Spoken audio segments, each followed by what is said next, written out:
That Washington football team is really fucking good. Everything we do is going to be about winning. Okay, we're going to learn to do things the right way, and that's the only way we're going to do them. Because if it doesn't help us, we're not doing it, man. That's just as simple as it gets. Win the Super Bowl. That's I mean it, too. You know, one of the things that the only reason you become a head coach in this league, in my opinion, is to win. That's it. That's the bottom line. If you do it for any other reason, you're wrong.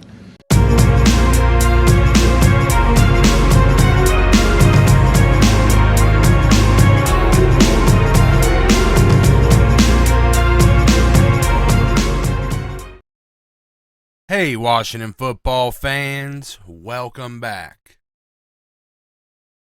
So, you see the name of the video. There are a lot of people talking about Washington adding to the linebacker core through free agency. I don't think that's a great idea with, the defense we're going to be playing. Probably. I really don't think there's any guys out there that fit that.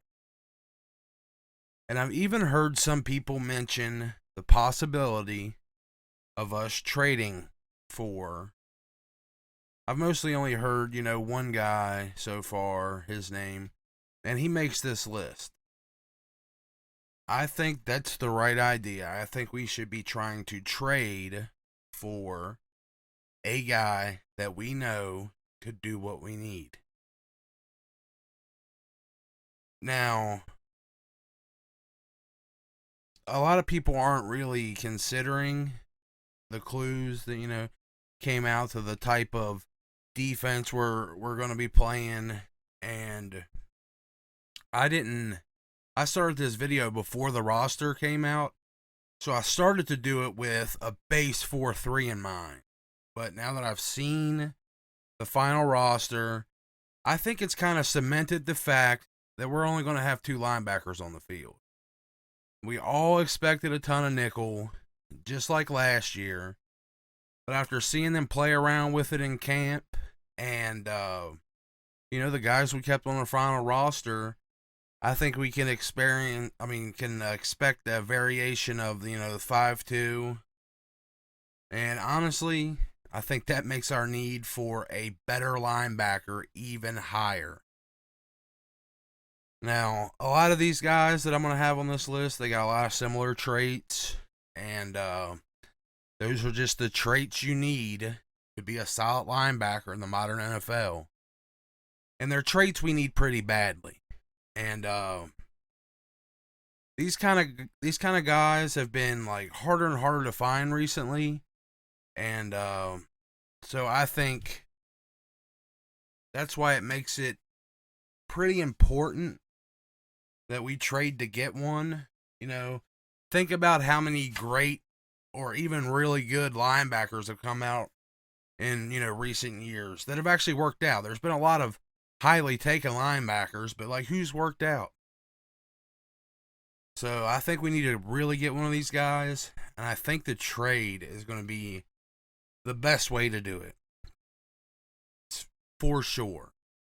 We're not giving up on Jamin. We'll develop him. But we need a guy, to help him along. And that guy is not John Bostic. He is not going to be out there, just him and Jamin. It's just not going to work out. So, even Holcomb, even as much as I love them, they're not ready for that.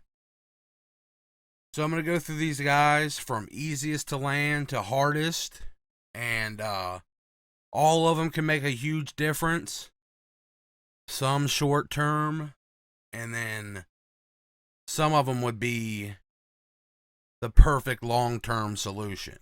So let me go ahead and kick this off with a name that might surprise some people.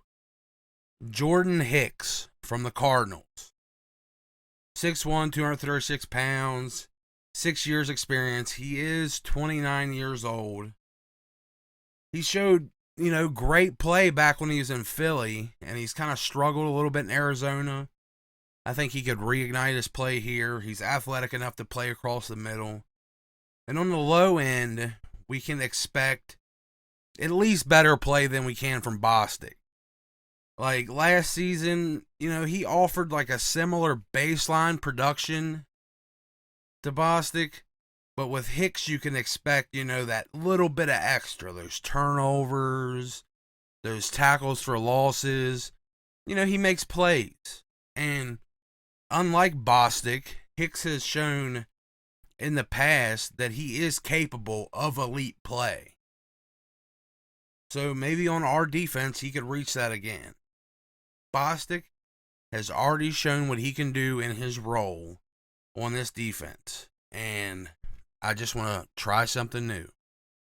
At 29, I think this is like the short-term option.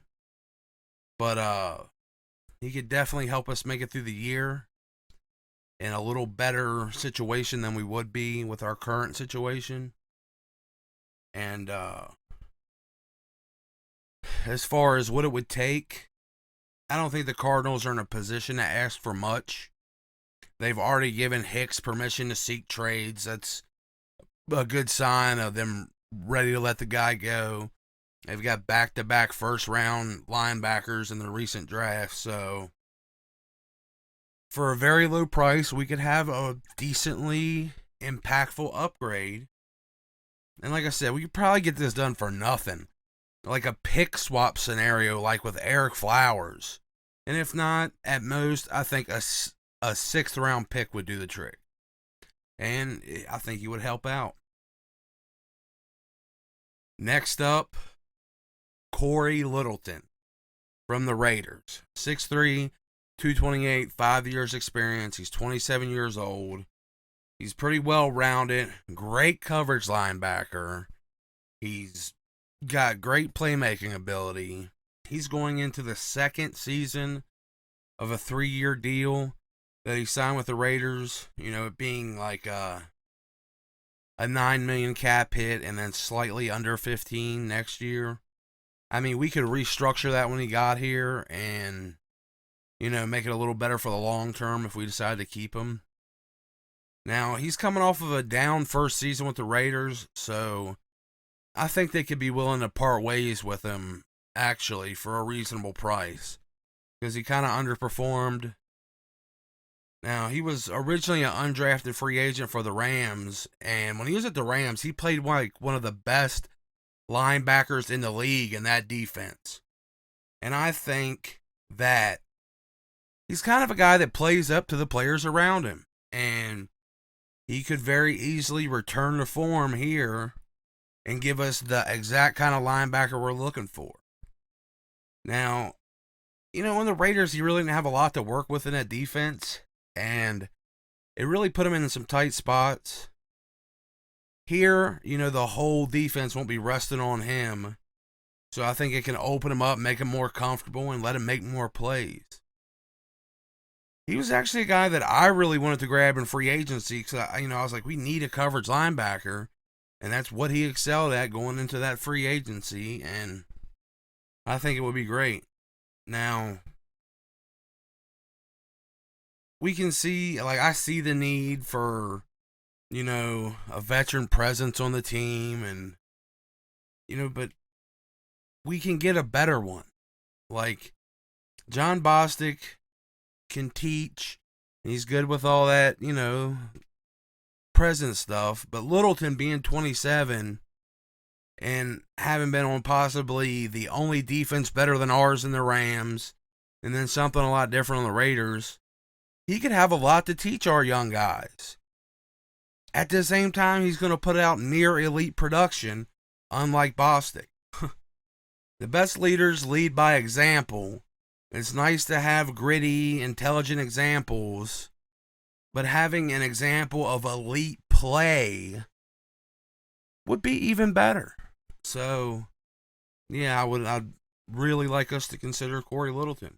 I don't think it would take anything unrealistic, like crazy, out of the question from the Raiders.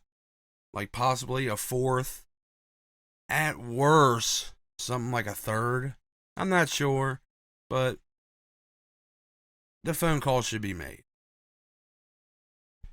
Then on, the guy I've seen people talking about out there already Zach Cunningham from the Texans, 6'3", 238, 4 years experience. He's only 26 years old. He's the type of dependability we need at the linebacker position. This guy's a flat-out tackling machine. Like, I heard Ed Oliver talking about his former teammate Bednarik McKinney being a tackle machine. Like, Cunningham had 164 tackles last season. 105 of them were solo, 7 tackles for a loss, 3 sacks. He hasn't had under 100 tackles a season since his rookie season. And he's very solid in coverage. His dependability would definitely leave, Jamin with more freedom, patrolling around. And maybe, let him start stacking up some big plays. And, it's just our linebackers are not up to snuff. Like, as far as getting a tackle done, it's like, you like to see gang tackling, but if it's because nobody can get it done by themselves, that's a rough thing to see. This is a guy that, doesn't have to wait for the cavalry to come. And when he gets to our defense, where he doesn't have to shoulder that horrible burden that he had in Houston, like, he's doing a lot more than he would be doing here. And at 26, he's right in the prime of his career. He could be a core piece of this defense for years to come. He's coming off his worst graded season so far, but man, he's on, like, that Texans team just will drain you. And since Houston appears to be in the process of blowing it all up and going into complete rebuild mode, I mean, this is a guy that they could definitely trade away for more draft capital, and I just think we could probably get him relatively cheaply. Maybe a third. He was a second round pick coming out. Maybe a third round gets him. And his contract, it's got a $5 million cap hit this year, which isn't bad, but then it jumps up to 14, then 15, and then 17. So he does have an out in the contract after this season. So if we could trade for him now, test him out for a season, if it's not working out, we're only at out a mid-round draft pick, and yeah, I think a third-round pick should get him, and that would not be painful for a linebacker his caliber. Now, the next guy, I know I'm going to get some pushback on this, but 6'4", 256 pounds, 3 years experience at 25 years old, Leighton Vander Esch from the Dallas Cowboys. This is a guy, he's got that throwback size with that big-time modern linebacker talent. Honestly, his range, his instinct, his play style would make him one of the best possible options to pair with Jamin in a 2-linebacker scheme. His only problem is that he's went through a string of injuries after his rookie season.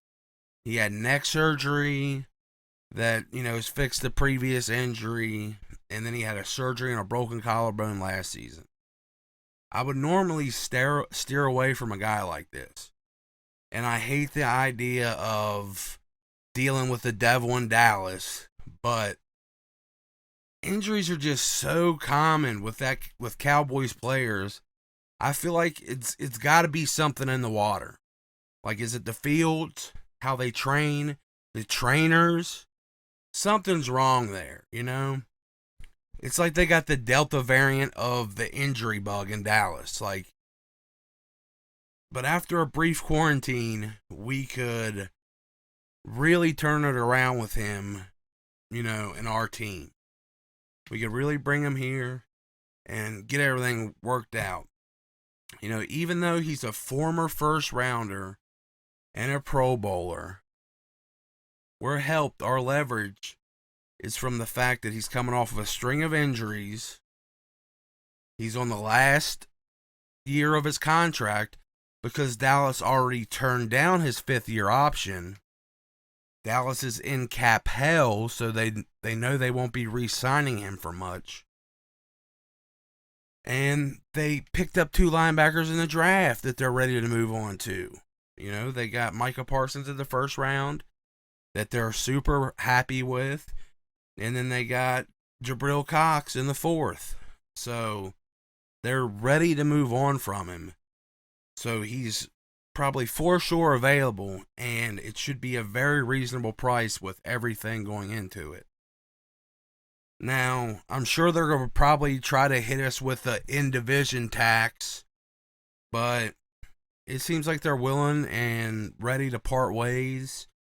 So it makes more sense for them to get something while they can, from us, than before, he gets hurt and they don't have anything for him, or before he enters free agency, at the end of the year.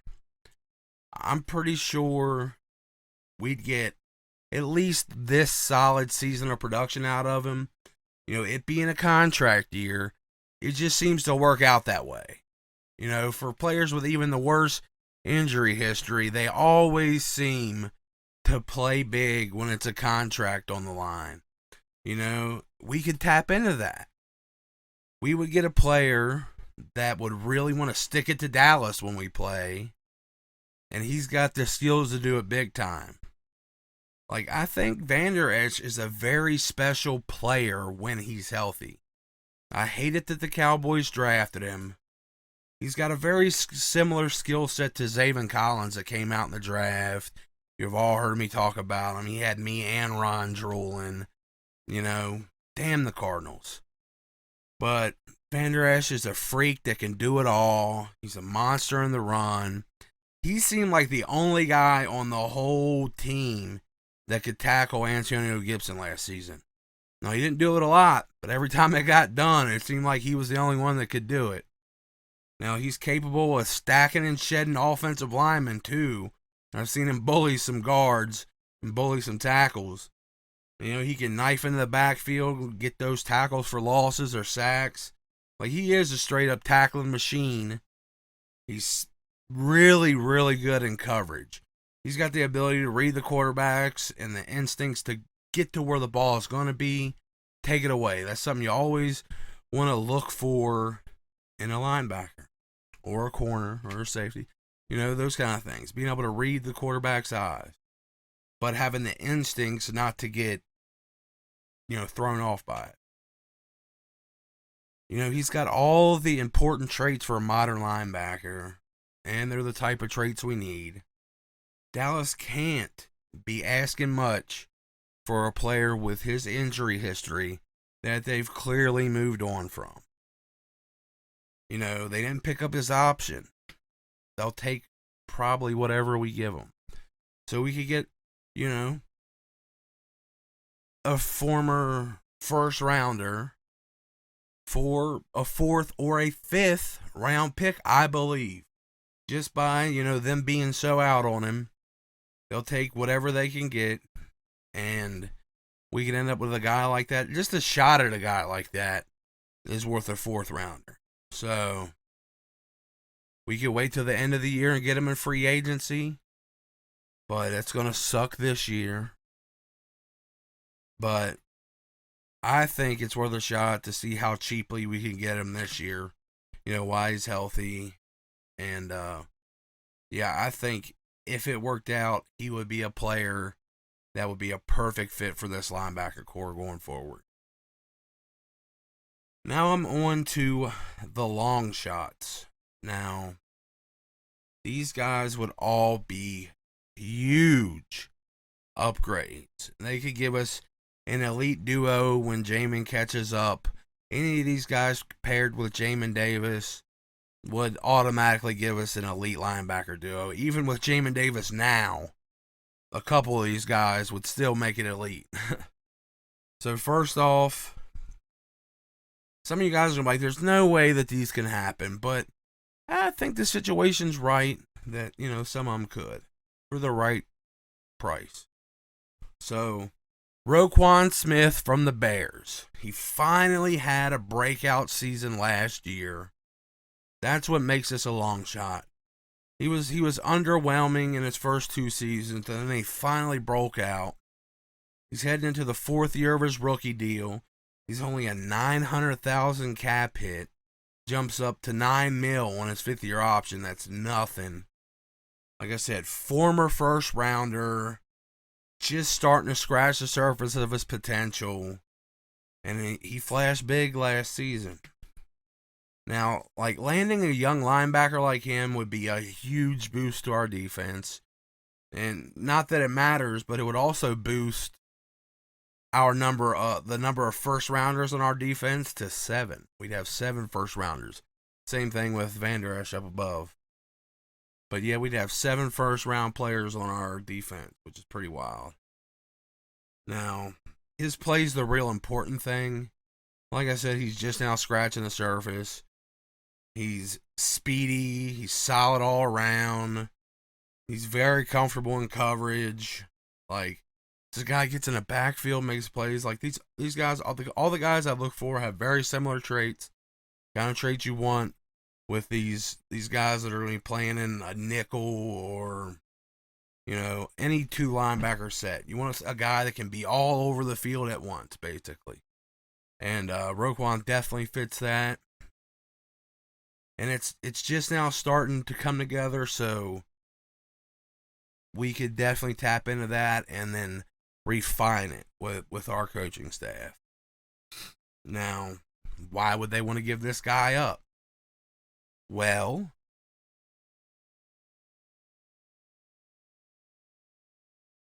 they have a rookie quarterback,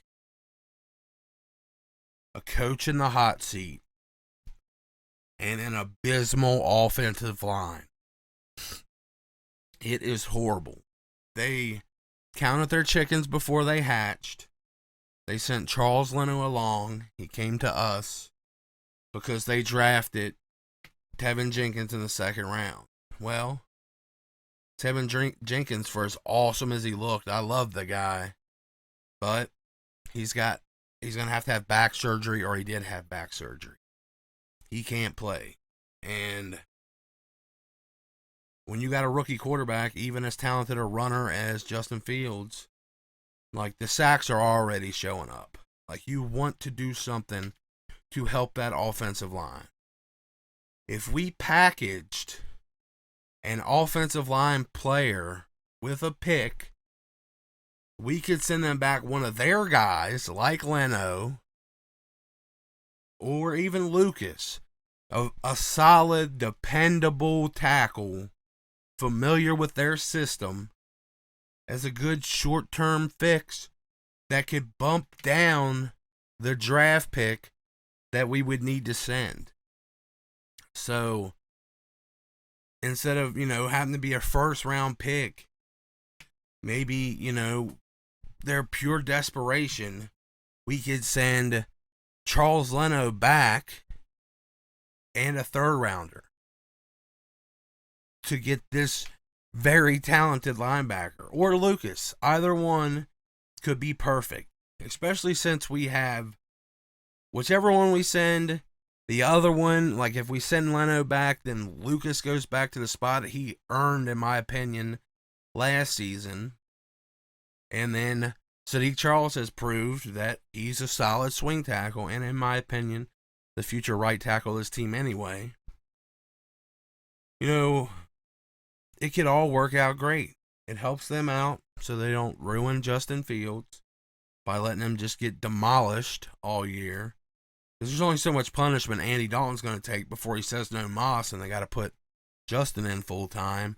And this offensive line, I don't care how fast and tough and big he is, this thing might get him ruined. So, that lifeline, that extra nice pick, Martin Mayhew, who has worked some magic in the past, could, use this as a prime opportunity to turn their desperation into a dynasty clinching player for us. Grabbing Roquan Smith would be huge. And then next up, Dion Jones from Atlanta. I know a lot of people are like, that's crazy. They would never let that go. He is literally the only thing on their defense. Well, he's a super talented linebacker. He's a top 10 linebacker at the position, turning 27 soon. And he's seasoned enough to be an immediate upgrade in the defense, but he's still got a ton of football ahead of him. I think his contract would need to be restructured if we get him. He's $9 million this year, but then it jumps all the way up to $18 million next year, then $16 million the following. I think that's a little steep. If we traded for him, we'd get here and try to work it out with him because he knows he's going to win championships here. And we would have a top 10 player at that position.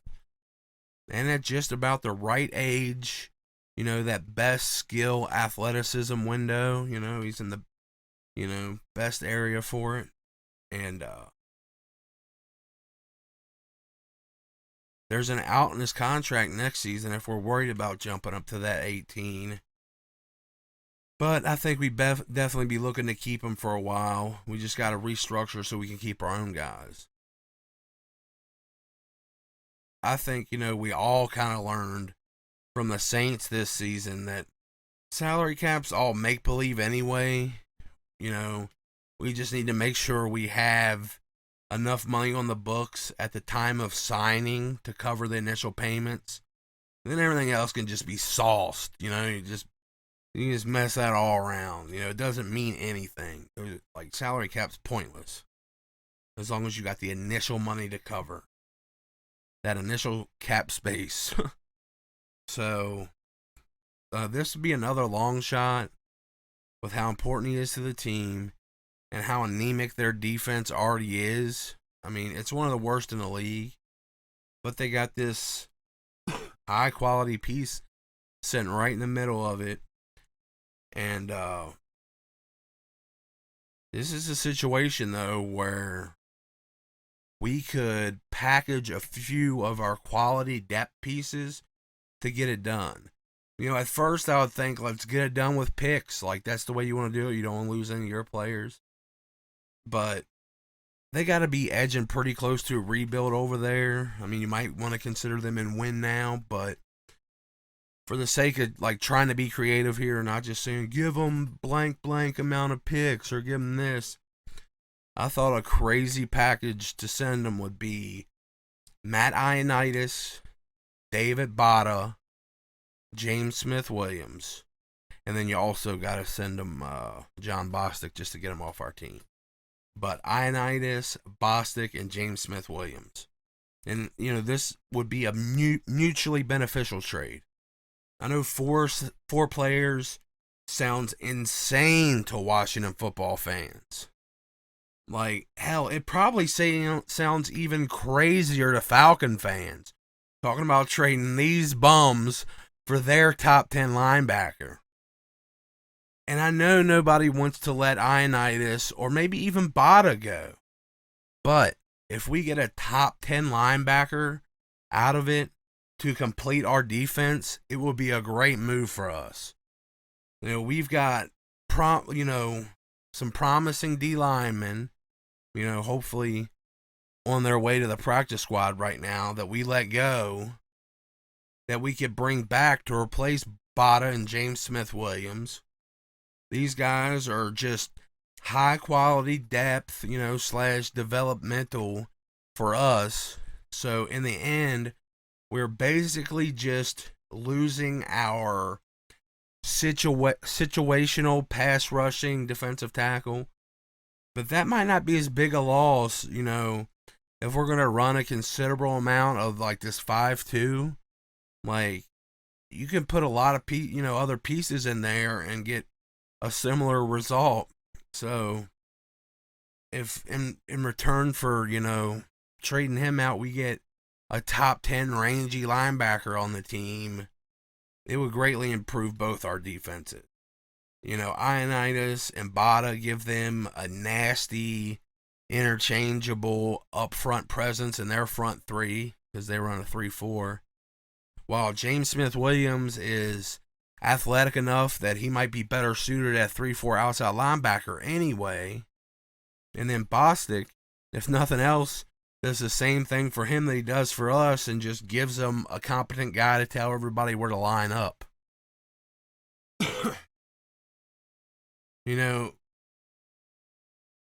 Jones is a guy that could get it done and really elevate any of these guys next to him. You know, you could put Cole Holcomb out there, and if they are the only two out there, they'd get it done. So I think this trade would be a real win-win for either side, and I think it would be possible. Like, I think if you went to them with that plan, they consider it. They have a history of picking up, you know, players that we've let go before, so they like the talent we get. So we give them a shot at the guys, you know, right away in a trade. Maybe it could happen, but like I said, this is still a long shot. And then the last, if you have been counting along at home, the 7th player, the perfect player, in my opinion, to fit this, you know, to trade for. Like I said, it's a long shot, but this is the perfect guy. Tremaine Edmunds from the Bills. This guy's another big freak of nature. First round pick. Linebacker. He's got that old school size. I think he's 6'5", 240 some pounds. But he plays like one of those modern glorified safety type linebackers. This guy gets all over the field. He gets it done at every level. He does everything you could possibly want as a linebacker with freak athleticism. Stops the run, rushes the passer, great in space, you know, great in coverage. He's already playing and excelling with the Bills in a 2 linebacker system anyway. He is the perfect piece. You know, he's the key to unlocking this defense. Pairing him with Jamin Davis is the absolute ideal scenario. When a coach thinks about running this system, you dream of having a linebacker pair from an athletic standpoint of these guys.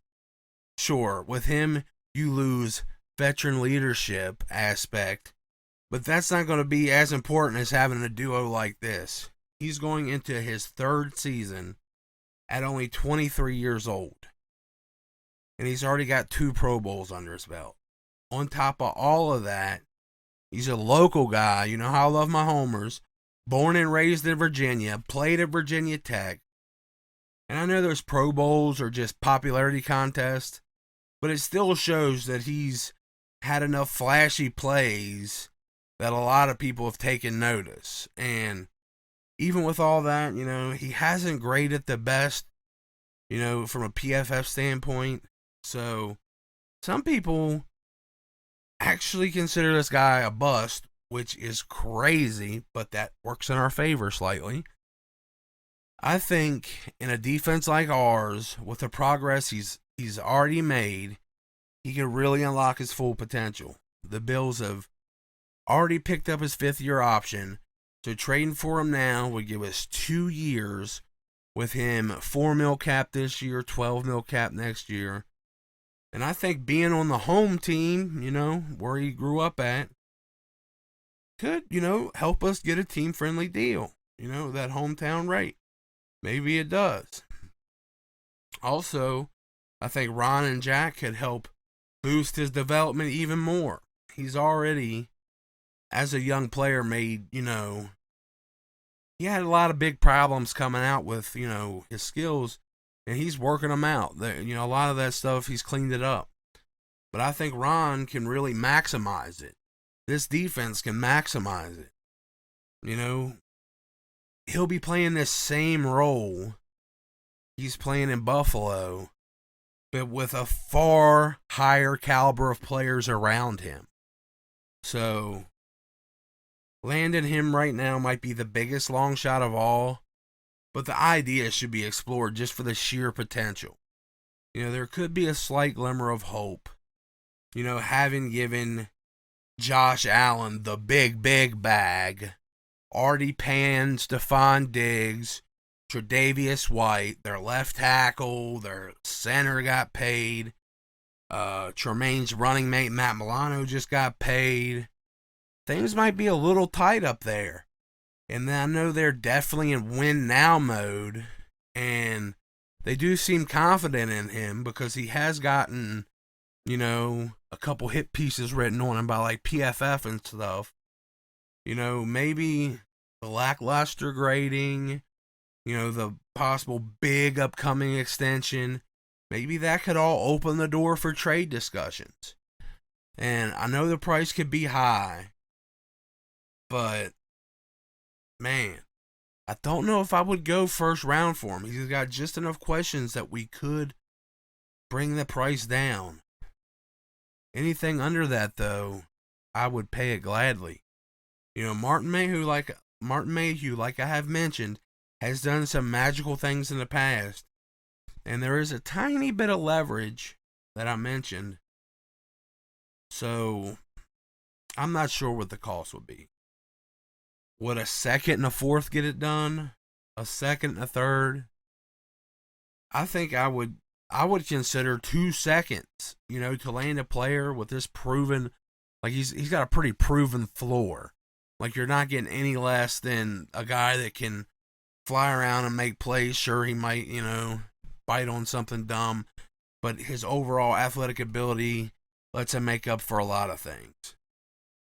And he's got even more untapped potential. So